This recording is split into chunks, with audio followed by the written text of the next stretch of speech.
have my GL details here through June 2023, but I want to update this with July's transactions. Let's do that by setting up an email integration.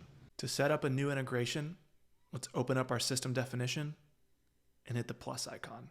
We'll give it a name,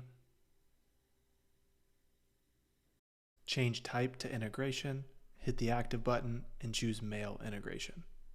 This is where you configure your email integration. You have your email address, password, mail server, and port. There's going to be a link in the description to an article that goes in depth on how to fill this out correctly.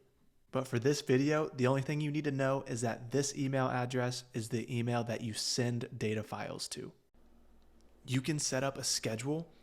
In this example, every Monday at 8 a.m., StarLifter is going to check and see if any data files have been sent to that email address. And if there has been, then that data will be uploaded.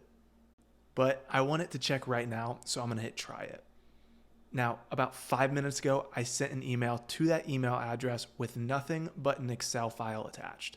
This is because of a file match rule I set up, which will be covered in another video.